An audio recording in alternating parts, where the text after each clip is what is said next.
사도행전 15장 30절로 35절까지 말씀입니다. 제가 한 절, 여러분이 한 절 함께 교독합니다.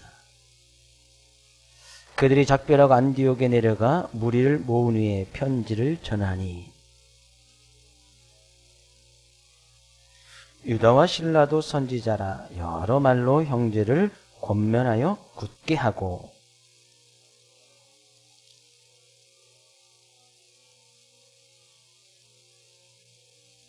함께요.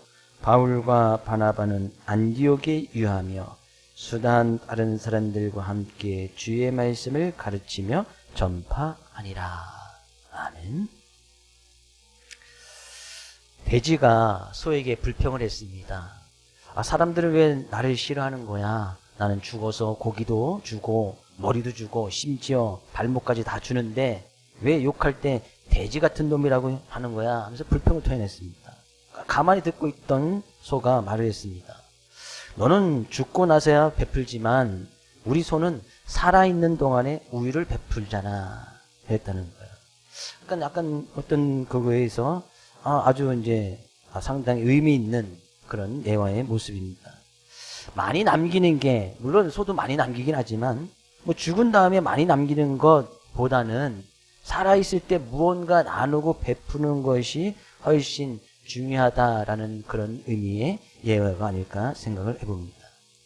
유대인들은 자녀들에게 유산으로 남기는 것 중에 하나가 유머 감각을 꼭 물려준다고 합니다. 자녀들이 이제 유머 감각, 그래서 좀 재미있고 웃길 수 있는 사람. 그래서 아마도 그 유대인들이 하면 역사적으로 세계적인 역사 속에서도 수많은 오랜 세월 동안 핍박을 받았음에도 불구하고 무너지지 않고 유대인들이 지금 세계적으로도 아주 영향력 있는 사람들이 많이 있는 이유가 늘 웃으려고 노력하는 그런 유머 감각이 있다라고 이제 어떤 학자들이 이렇게 또 조사를 했던 것을 보게 되어져요.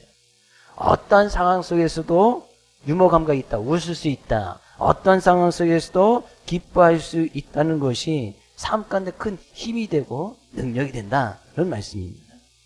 저는 오늘 말씀을 통해서 행여나 삶 가운데 힘들고 어려운 부분이 있다면 하나님께 주시는 큰 은혜와 사랑으로 기뻐할 수 있고 즐거워할 수 있는, 우리가 처해 있는 그런 상황 속에서도 정말 우리의 삶 가운데서 웃음이 끊이지 않을 수 있는 그런 은혜가 이 시간 차고 넘쳐날 수 있기를 주의 이름으로 축복을 드립니다. 그런 모습들이 바로 오늘 본문 말씀 속에 나타나고 있습니다. 자, 30절 말씀 가서 보니까요. 그들이 작별하고 안디옥에 내려가 무리를 모으니 편지를 전하니. 지금 이 이야기는 예루살렘에서 큰 회의가 있었습니다. 문제의 발상은 안디옥교에서부터 출발이 됐죠. 안디옥 교회에 바울과 바나바가 1차 전도 여행을 하고 잘 목회를 하고 있는데 어떤 유대인들이 이방인들, 유대인이 아닌 사람들이 구원을 받으려면 할례를 받아야 된다. 이것이 큰 문제가 된 거예요. 구원의 조건에 할례를 딱 집어넣고 이야기하니까 그래서 사람들이 어떤 구원관이 막 흔들리게 되어집니다. 그래서 안디옥 교회에서 바울과 바나바와 대표, 또 그의 성도들 대표할 수 있는 사람 몇 명에서 같이 예루살렘, 그리고 예루살렘은 모교회고 여전히 예수님의 제자였던 사도들이 있었기 때문에 거기에서 이것을 확정 지었고 왔으면 좋겠다. 해서 바울과 바나바가 그 먼 길을 가서 예루살렘에 가서 회의를 거치고 그 회의 가운데 결론 지었던 말씀을 우리가 지난 시간에 살펴보았습니다. 이 할례라고 하는 것을 통해서 이방인들이 구원받는 것을 우리가 얽매이거나 그것을 통해서 구원의 조건에서는 안 된다. 베드로가 삶 가운데 증명했고 바울과 바나바가 전도여행을 통해서 그것을 다 증명해 보였어요. 왜? 이방인들이 복음을 증거할 때 성령이 임하고 하나님께서 함께 하신 놀라운 은혜들이 나타났기 때문이에요. 그래서 그것을 갖다가 이제 당시에 예루살렘의 의장격이었던 최고의 지도자 중에 한 사람이었던 야고보가 결론을 내서 편지를 써서 바울과 바나바 그리고 예루살렘의 대표였던 유다와 실라를 같이 택해서 안디옥 교회로 보내는 거예요. 이제 그것부터 이제 내용이 시작이 되어집니다. 그들이 작별하고 예루살렘에 작별해서 안디옥에 내려가 무리를 모으니 편지를 전했다.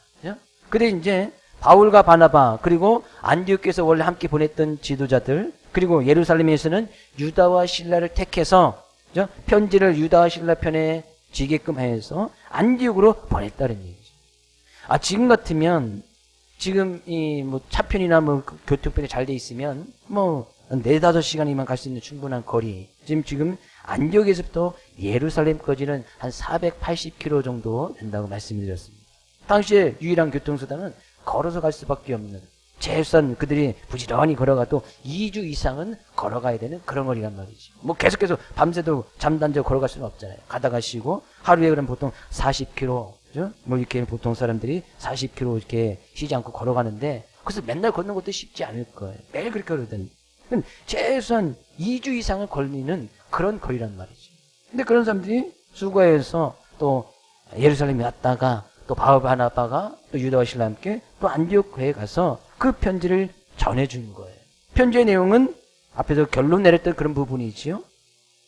자, 구원의 조건에 할례라는 것은 들어가지 아니하고, 다만 많은 사람들이 구원의 자리 교원에 들어오기 위해서 유대인들이 좀 꺼려하는 것들은 우리가 하지 말자.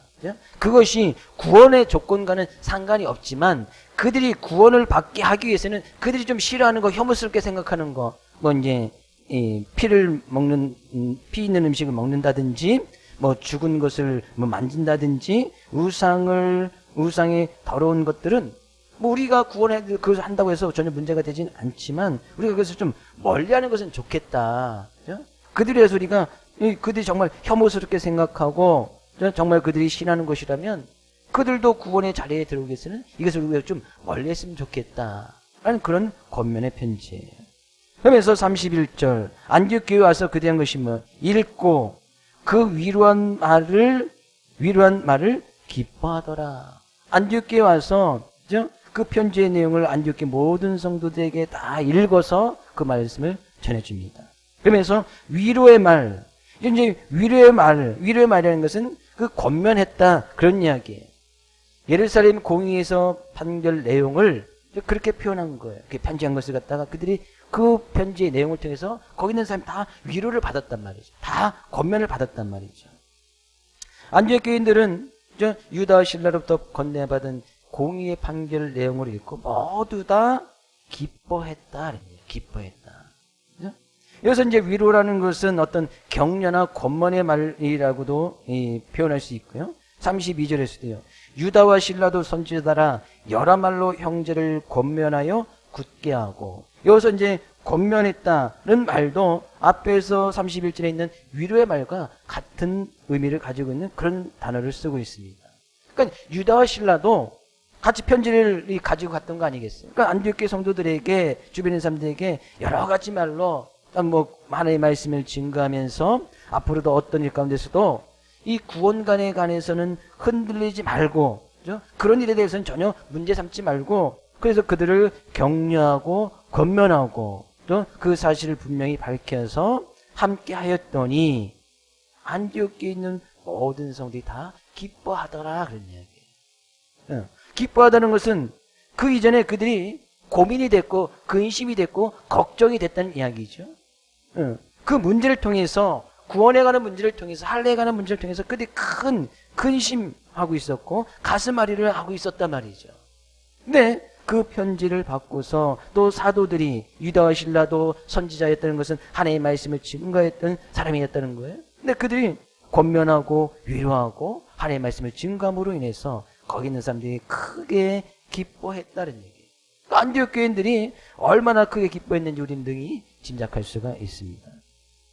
근데요, 안디옥 교회에 있는 그리스도인들이, 특히나 이제 이방인으로서 이제 그리스도인들이 많이 있었지 않습니까?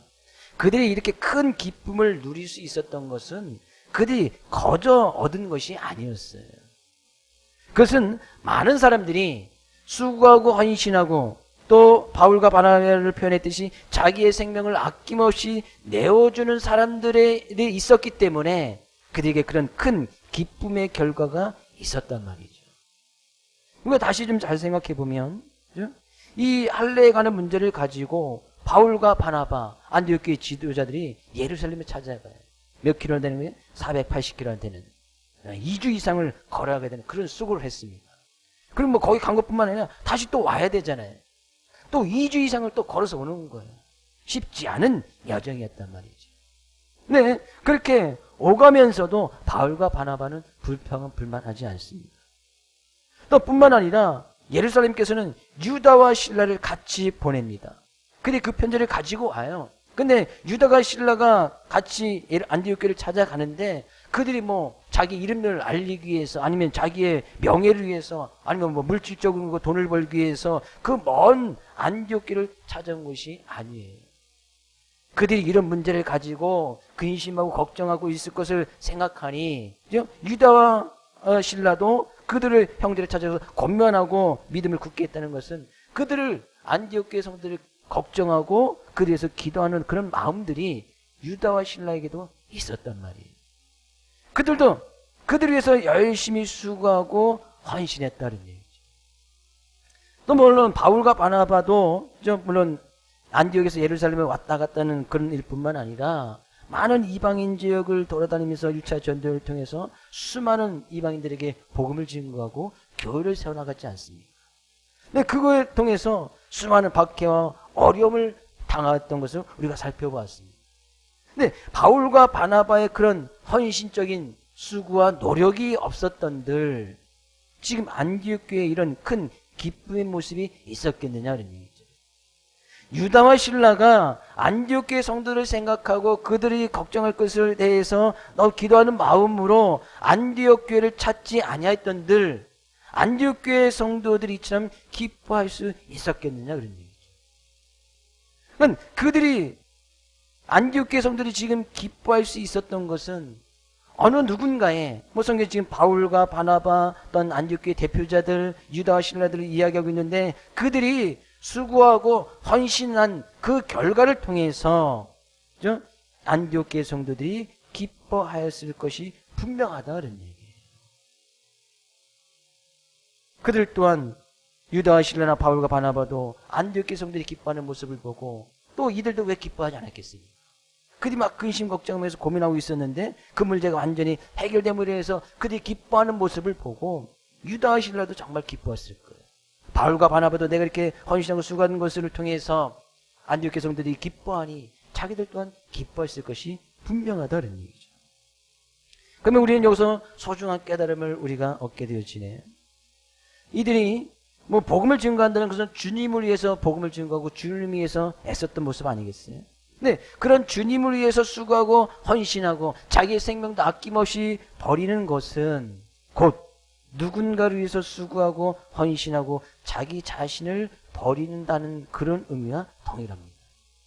내가 주님을 위해서 열심히 수고하고 헌신한다는 것은 어느 누군가 믿지 않는 사람들, 특히나 이방인들, 바울과 바나바가 그렇게 수고하고 헌신하고 자기의 생명도 아낌없이 내어줬던 그런 모습 아니겠어요? 그와 같은 삶은 다른 누군가의 어떤 기쁨으로 드러나게 되고 그 누군가의 기쁨은 결과적으로 그것을 위해서 수고하고 헌신하고 애쓴 그 당사자에게도 그 기쁨으로 되돌아오게 된다는 사실이에요. 내가 누군가를 위해서 수고하고 헌신한 그 결과가 기쁨으로 나타나고 그 기쁨을 통해서 내가 수고하고 헌신한 그 당사자 나에게도 그런 기쁨이 되돌아온다는 얘기예요. 그럼요, 우리는 이것을 갖다 역으로 다시 한번 생각해 보면 내가 주님을 믿는 그리스도임에도 불구하고 내 주위 사람이 나로 인해서 기쁨을 얻지 못한다면 그것은 내가 주님을 위해서 수고하고 헌신하고 자기 자신을 자기 생명을 버린다고 말만 할 뿐이지 실제로 내 주위 사람을 위해서 수고하고 헌신하고 자기 생명을 내어버리지 않고 있음을 의미한다는 얘기예요. 따라서 내게도 그런 참된 기쁨이 있을 수가 없는 거예요. 저는 여러분에게 축복합니다. 여러분의 주변에 있는 사람들이 여러분의 성도님의 삶을 통해서 정말 기뻐하고 즐거워할 수 있는 그런 삶의 모습 되기를 주의 이름으로 축복을 드립니다. 우리 옆에 계신 성도님에게 그런 확실한 증거가 있어요. 옆에 있는 성도님 한번 싹 한번 웃어볼까요? 한번 씩 웃어주세요. 씩. 네. 상대방이 웃는 모습을 보면 그게 나도 기뻐지잖아요. 그런 모습인 거예요. 바울과 바나바, 유다와 실라 그의 지도자들이 안디옥 교회에 기뻐하는 그 모습을 보고 자기도 막 기뻐할 수밖에 없었던 거예요. 근데 그들의 헌신적인 수고와 노력이 없었더라면 안디옥교회는 이런 기쁨이 있을 수가 없었다는 얘기예요. 예수 그리스도를 믿는 믿음의 사람이라면 당연히 우리가 주님을 위해서 헌신하고 수고하잖아요. 주님을 위해서 봉사하고 주님께 맡기는 그 일을 감당하기 위해서 헌신한단 말이죠. 섬긴단 말이죠. 근데 그 섬기고 봉사하는 것이 주님을 위해서 하는데 성도나 이웃을 위해서는 하나도 하지 않는다. 그것은 말이 안 된다는 이야기예요. 주님을 위해서 헌신하고 수고하는 것은 곧 누군가를 위해서, 우리의 이웃을 위해서, 특히나 이제 근심, 걱정이 있고 어려움이 있고 문제를 당하고 있는 그런 사람들에 의해서 곧 수고하고 헌신하고 자기의 생명을 내어 맡기는 것을 갖다 의미한다는 얘기예요. 야고보서에서도요. 눈에 보이진 하나님을 좀 믿는다고 하면서, 사랑한다고 하면서 눈에 보이는 사람을 사랑하지 아니하면 그 사람은 거짓말하는 사람이다 라고 이야기하는. 나 하나님을 사랑합니다. 근데 옆에 지금 막 쓰러져가고 죽어가는 그런 사람을 전혀 돌 생각도 하지 않고 그런 사람을 사랑하지 않는다면 그 사람은 하나님을 사랑하는 것이 아니라는 거예요. 하나님을 사랑하는 사람이면 눈에 보이는 사람을 사랑해야지. 내가 주님을 위해서 헌신하고 수고한다면 지금 눈앞에 보이고 있는, 내 옆에 있는, 내 주위에 어려움을 당하고 있는, 근심 걱정하고 있는, 문제를 당하고 있는 그 사람을 위해서 기도하고 그들을 사랑하는 것이 곧 주님을 위해서 섬김이고 하나님을 사랑하는 길이다라고 성경 분명히 말씀하고 있는 거예요. 그럼요, 안디옥 교회 이방인 크리스찬들은 그들의 목회자였던 바울과 바나바, 유다와 실라의 그런 헌신과 수고로 말미암아 큰 기쁨을 얻게 되어집니다. 그러나 그들이 그 기쁨을 누리는 것만으로서 끝났다면 과연 그들은 성숙한 그리스도인이라고 할 수 있겠습니까? 그렇지 않다는 거죠. 만약 이 안디옥 교회에 있는 이방인 크리스찬들이 누군가의 헌신과 수고를 해서 큰 기쁨을 지금 누리고 있지 않습니까? 근데 거기서만 그들이 끝났다라면 그들은 온전한 그리스도의 모습, 성숙한 그리스도의 모습은 아니라는 거예요. 그들 역시 또한 누군가의 헌신과 수고를 해서 큰 기쁨을 얻었다면 자기들도 또한 누군가를 위해서 수고하고 헌신하여서 자신의 생명을 좀 내어줌으로 누군가에게 기쁨을 주는 그런 성숙함을 지녀야 하지 않았겠습니까? 그런 성숙한 그리스도에서 많은 안디옥에 있는 그리스도인들이 그 믿음의 모습을 보여줌으로 인해서 거기에 안디옥에 큰 부흥이, 하나님의 말씀이 더욱더 퍼져나가는 놀라운 일들이 이 안디옥에서부터 일어나는 거예요. 그래서 얼마 있다가 또 바울과 바나바가 2차 전쟁을 떠날 수 있도록 이 안디옥에서 후원해주고 기도해주는 그런 모습이 일어나게 되어집니다. 진정한 그리스도의 모습이라면 누군가의 헌신과 숨을 때 내가 그런 기쁨을, 그런 은혜를 누렸다면 우리 그냥 은혜를 받고 거기서 끝나는 것이 아니라 그 누군가를 위해서, 그 누군가가 과연 누구입니까? 여지 그 당시에는 여전히 구원의 문제에서 할례를 받아야만 했다고 했던, 그렇게 주장했던 그런 사람들, 잘못된 구원을 가지고 있던 사람들, 아니면 여전히 아직까지도 그 구원의 자리에 들어오지 못했던 그 누군가 그런 사람들 아니겠습니까? 또 그런 사람들을 위해서 안디옥 교회 선생들이 수고하고 헌신하고 또 자기 생명을 아끼지 아니하고 복음에서 힘써 나갈 때 거기에 또 기쁨이 증거되어지고 기쁨이 전파되어지고 하나님의 놀라운 은혜가 더하게 되어준다는 사실이에요. 그들이 수고하고 헌신하고 자기 생명을 아낌없이 내어줬던 그것이 뭐예요? 자기는 구원에 있어서 뭐 피에 관한 거 충분히 먹을 수 있지만 그것을 내가 그 사람들이 구원을 받기 위해서는 내가 그것을 멀리하는 거예요. 그것이 우리의 구원 가는 건 전혀 문제가 되지 않아요. 할 수 있단 말이죠. 근데 내가 그 누군가를 위해서 그들이 구원의 자리에 들어오기 위해서는 내가 그것을 감수하는 것이죠. 멀리하는 거예요. 바오사들은 그럼 난 자기는 평생 동안 고기를 먹지 않겠다. 내가 그건 충분히 감수하겠다는 자기 희생이 있잖아요. 자기는 고기를 먹고 싶은데 상대방의 그 모습을 보면 저 믿는 사람이 왜 제사 드린 음식을 먹지? 그래서 양심의 가책이 느껴져서 구원의 자리에 들어오지 못한다면 난 그것을 먹지 않겠다. 멀리하겠다. 자기 희생 아니겠습니까? 그것이 희생인 거예요. 자기의 정말 피 같은 사람들이 고기를 먹지 않으면 몸에 분명히 이상 반응이 분명히 올 거예요. 근데 그것마저도 감수하는 거예요. 그리스도인이라는 삶의 모습은 예수 그리스도를 닮아가고 예수 그리스도를 따라가는 삶의 모습 아니겠습니까? 그럼 예수 그리스도께서 어떤 모습을 보여주셨어요? 자기 자신을 희생하고 수고하고 자기 목숨까지도 내어주는 그런 삶의 모습을 온전히 실행했던 모습이 바로 예수 그리스도 아니십니까? 근데 그리스도인은 그 예수님의 삶을 따라가는 거예요. 누군가를 위해서 수고하고 헌신하고 자기의 생명을 아낌없이 내어 버릴 줄 아는 그런 모습. 자기의 생명을 희생하고 내어버린다고 하는 것은 아주 거창하거나 어려운 것이 아니에요. 아주 사소한 것 하나. 누군가를 다른 사람을 먼저 생각해주는, 우리는 그것을 갖다가 배려라고 이야기하지.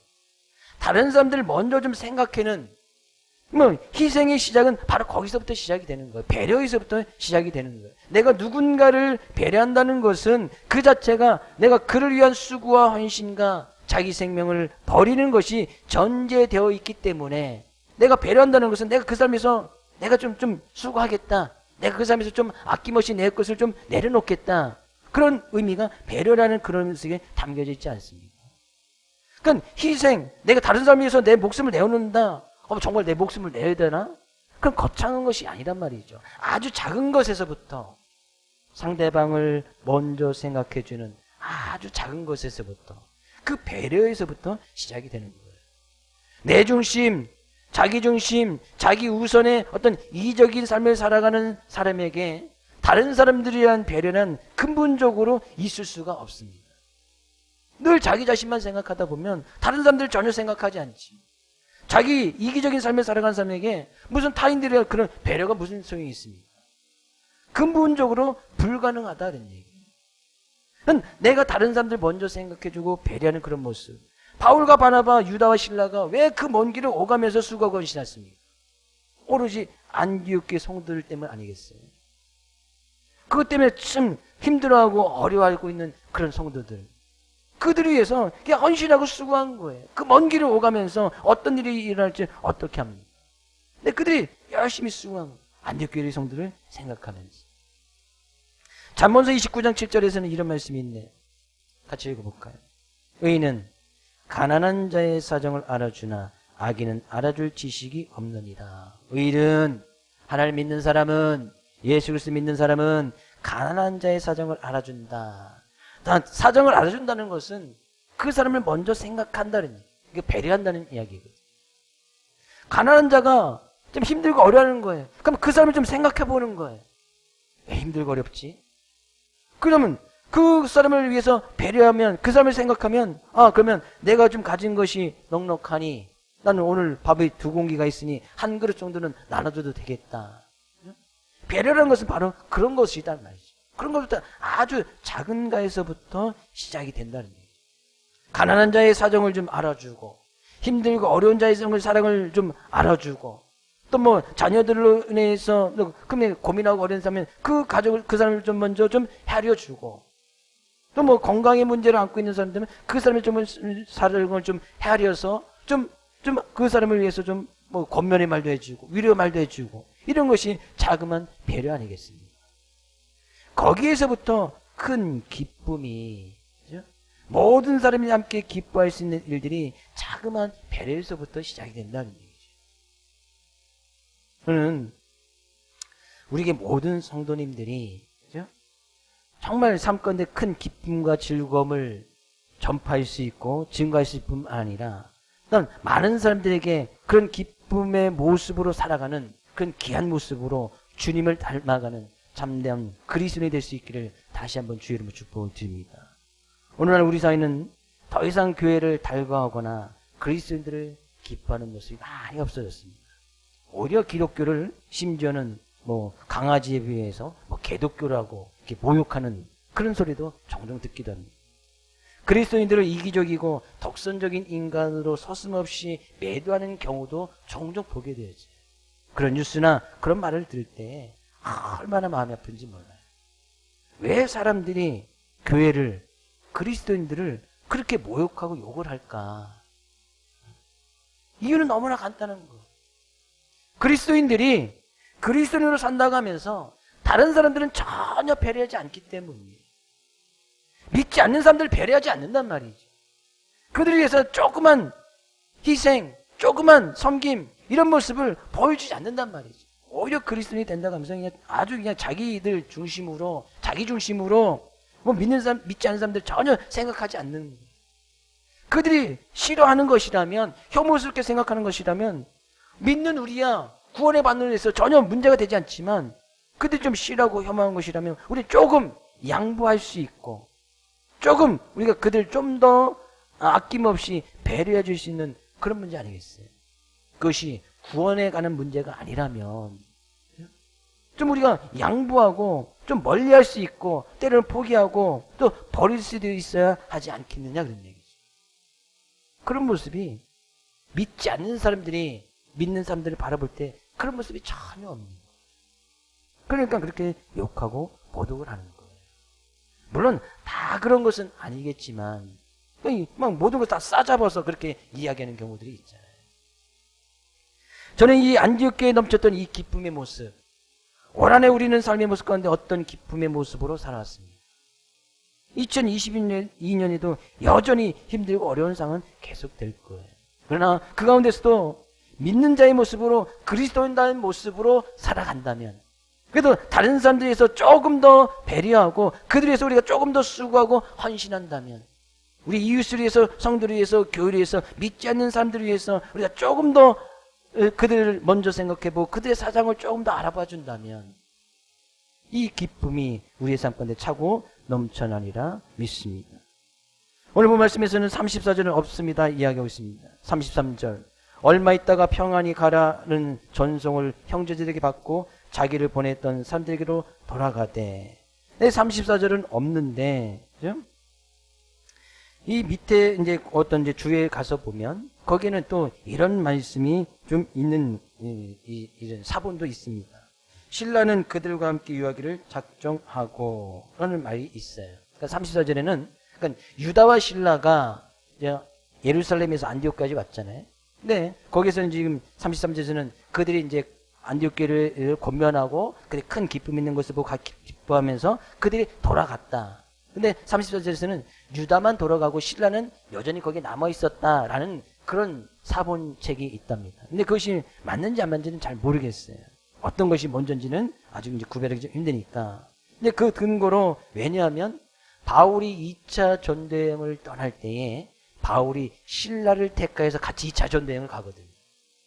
그러니까 뭐 신라가 뭐 안디옥에 머물러 있었는지 아니면 이제 예루살렘으로 돌아가서도 거기서 이제 나랑 같이 전도여행 가자 해서 예루살렘에 있는 신라를 다시 불렀든지 뭐 그것은 문제가 되지 않잖아요. 뭐 그런 이제 30절의 없음에 대해서 우리가 그렇게 이해하면 좋을 것 같고, 35절 말씀 가서면 우리가 더 다시 한번 더 생각해 볼 말씀이 있습니다. 바울과 바나바는 안디옥에서 유하며 수다는 다른 사람들과 함께 주의 말씀을 가르치며 전파하니라. 바울과 바나바는 여전히 안디옥에 남아서 하나님의 말씀을 증거하고 주의 말씀을 증거하면서 그 많은 사람들과 함께 이 기쁨의 자리를 누렸다는 얘기죠. 네요. 우리가 살펴볼 단어 중에 하나가 바로 이 함께한다는 그런 단어예요. 함께한다는 그런 단어인데, 함께한다는 이 단어의 원어는 코이노스라고 이렇게 사용하고 있습니다. 함께 통용한다 그런 의미예요. 이 통용한다는 그런 의미는 교회가 처음 시작되면서 나타났던 초대교회의 모습 가운데 우리가 그 모습을 찾아볼 수가 있습니다.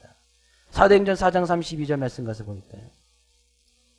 믿는 무리가 한 마음과 한 뜻이 되어 모든 물건을 서로 통용하고 자기 재물을 조금이라도 자기 것이라도 하는 이가 하나도 없더라. 자기 물건을 서로 통용했다. 이게 바로 이제 코이노스예요. 함께 했다. 예. 자기 것을 함께 같이 공동으로 자기 물건을 서로 나눠줄 수 있는 어떤 공동의 상태에 두었다라는 것이 바로 함께한다는 그런 의미예요. 근데요, 아주 이제 재미난 아주 이제 의미 있는 의미 중에 하나가 이 코이노스라는 단어는 그게 공동으로 함께 통용했다는 그런 의미도 있는 반면에 이 코이노스라는 단어에는 부정하다, 더럽다라는 그런 의미도 함께 갖고 있다는 거예요. 코이노스 함께한다라는 것은 이제 공동으로 통용한다, 뭐 그런 의미는 우리가 쉽게 이해가 되어지죠. 근데 이 단어에는 부정하다, 더럽다라는 그런 의미도 같이 갖고 있어요. 근데 이 두 가지 의미를 가지고 있는데 아주 중요한 메시지가 있습니다. 자, 우리가 쉽게 생각해서 우리가 내가 가지고 있는 물건을 공동으로 사용할 수 있게끔 딱 이렇게 내놨습니다. 쉽게 생각해서 이제 이 마이크를 이제 우리가 다 같이 쓸 수 있도록 이렇게 딱 내놨어요. 근데 내 혼자만 쓸 때면 이거 내 혼자 쓰니까 이제 잘 관리하고 깨끗하게 잘할 텐데 공동으로 딱 내려지면 혼자 관리하고 잘 쓸 때보다 쉽게 부정해지고 더러워진다는 얘기예요. 그런 의미인 거예요. 그러니까 공동으로 쓰면 뭔가 이제 잘 관리를 한다 하더라도 쉽게 더러워질 수밖에 없고 혼자 사용하는 것보다도 이제 더 많은 횟수를 사용해야 되죠. 나 혼자 쓰면 이제 일주일에 한 번 쓰는데 공동으로 쓰면 일주일에 10번도 쓸 수 있고 100번도 쓸 수 있는 거잖아요. 그럼 쉽게 낡아지고 쉽게 더러워진다는 얘기예요. 아주 중요한 의미가 있는 거예요. 함께한다. 바울과 바나바가 지금 안디옥에 모여서 함께한다. 주의 말씀을 가르치고 전파하였다. 라는 것은 그들과 함께 나누고 교제하였다는 그런 의미인데, 이 코이노스라는 그런 의미에서 우리가 잘 알고 있는 코이노니아, 어떤 교회의 모습, 교제의 모습을 나눌 때 코이니오라는 그런 의미가 나오잖아요. 이제 교회의 모습이 코이니오예요. 네, 사람들 간의 어떤 교통하고 함께하는 이 교제의 모습, 함께하는 모습 속에는 쉽게 어떤 더러워질 수 있고 쉽게 낡아질 수 있는 그런 의미가 반드시 있다는 거예요. 그렇다는 것은 내가 누군가와 함께하고 교통하는 삶을 산다는 것은 그 사람과 어떤 공동의 삶, 그죠? 함께하는 삶을 추구하는 것과 동시에 내가 누군가와 같이 함께하는 삶을 살아가다 보면 내 인생에 그 사람의 어떤 더러운 것이나 때가 같이 묻는 것을 의미한다는 얘기예요.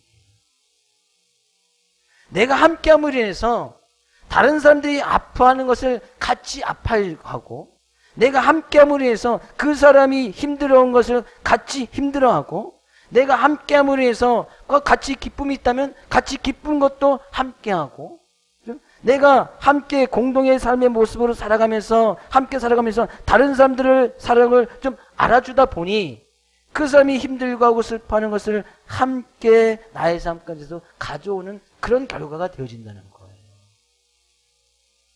바울 사도가요, 바울과 바나바가 안디옥에서 함께하면서 늘 그들의 삶 끝에 기쁨과 즐거운 모습만 있었겠습니까?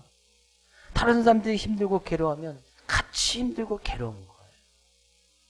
다른 사람들이 큰 슬픔에 빠져 있으면 같이 슬퍼하는 거예요.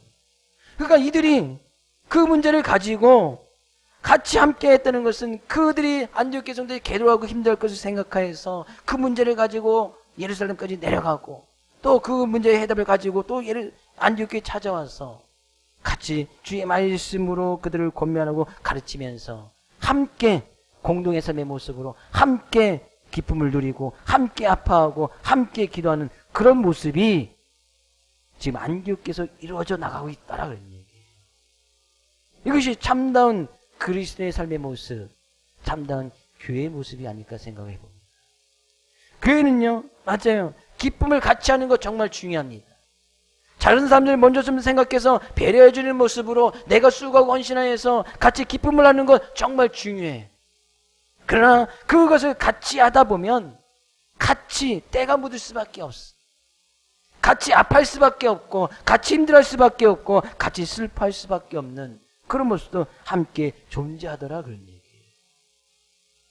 저는 우리에게 모든 성도의 삶의 모습이 늘 2021년 어떤 삶의 모습으로 하나님께 나왔는지, 그죠? 나는 보안이 다 뻔합니다. 힘들고 어렵고, 물론 그런 가운데서도 기쁨과 즐거움의 모습이 있었겠지만, 2021년 마지막 주를 보내면서, 과연 우리는 어떤 모습으로 살아왔는가? 정말 주님을 위해서, 이웃을 위해서 배려하고, 수고하고 헌신하고, 섬김의 모습으로, 정말 기쁨을 함께 나눌 수 있는 그런 모습으로 살았는가?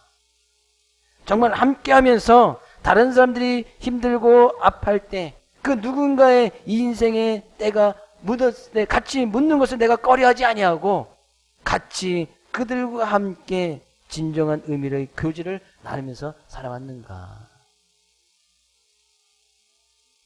오늘 말씀을 통해서 우리는 한 해를 잘 마무리할 수 있기 원하고요.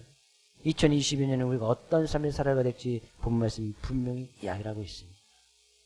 저는 우리 교회와 우리 성도님의 삶의 모습을 통해서 많은 사람들에게 기쁨을 증가할 수 있는, 우리가 그런 은혜를 지금 받아 누리고 있잖아요. 그러면 거기서 끝나는 것이 아니고 같이 기뻐할 수 있게끔 다른 사람에게 기꺼이 이 기쁨의 모습을 증가할 수 있는 우리 모든 성도님 될 수 있기를 주의 이름으로 축복을 드립니다. 그러기 위해서는 함께 하는 것. 함께 우리 교회 성도들이 함께, 이웃들이 함께, 셀 모임이 같이 함께 조금밖에 더 희생하고 조금 더 배려해주고 조금 더 다른 사람들을 생각해주고 내가 그 사람들의 때가 묻어있으면 같이 좀 째도 좀 묻고, 그것이 헌신이고 수고고 봉사의 모습이에요.